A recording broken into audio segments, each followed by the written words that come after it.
gabi sa inyo lahat mga boss. Kumusta po kayo dyan? Samahan niyo po ako dito sa ating final vlog sa ating naging project sa Olivares Homes, Calamba. Evergreen unit mga boss, okay? So thank you so much nga po pala sa client natin. Shoutout po sa inyo sa Rigor and si Ma'am. Okay? So salamat po sa munting gift. So hindi tayo nakapasyal nung blessing, house blessing. So meron pa rin tayong regalo, okay? So tara mga boss, check it out natin. Let's go! So yun mga bossing, ito yung ating naging project dito sa Olivares Homes Evergreen unit mga bossing, okay? So final vlog natin mga bossing. So bali yung stainless natin ang gimit dito sa gate, stainless. Same time meron siyang planks, okay? Shoutout sa Jalcon. So doon natin to nabili. Tapos naka mushroom, bolt and nut, alright?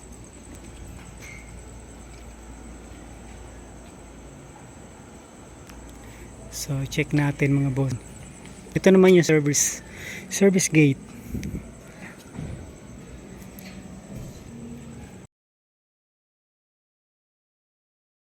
So ito yung garden. So nilandscape na rin ni Sir Igor. Okay?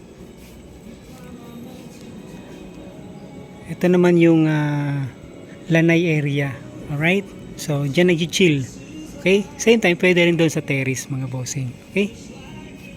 So lahat ng mga PVC ceiling at saka PVC panel board, so doon natin to kinuha kay Jalcon na Santa Rosa at saka Jalcon Binyan, right? So yan, outdoor naman to mga boss. Ito naman indoor na ceiling PVC, okay? So dito sa garage, bali nag-extend tayo dito ng slab. So mapapansin nyo yung evergreen unit mga bossing, open to.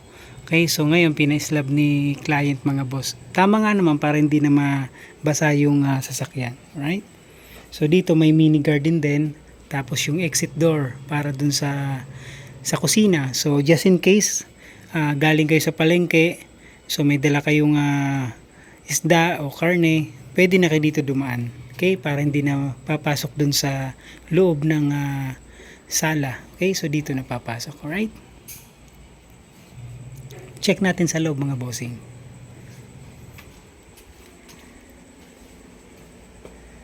Ayan, so salamat ang marami kay sir dahil pumayag naman na i-final vlog natin. Okay?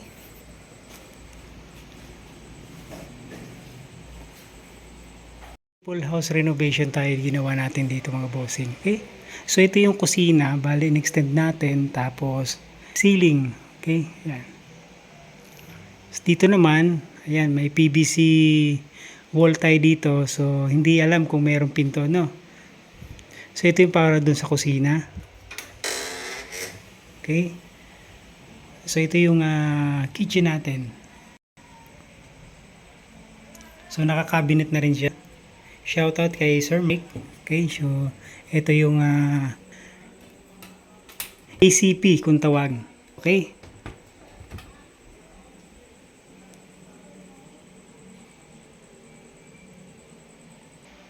Tapos, yung isang pinto naman para sa storage. Alright? Ayan. Storage naman to. So, nakatago siya. Okay?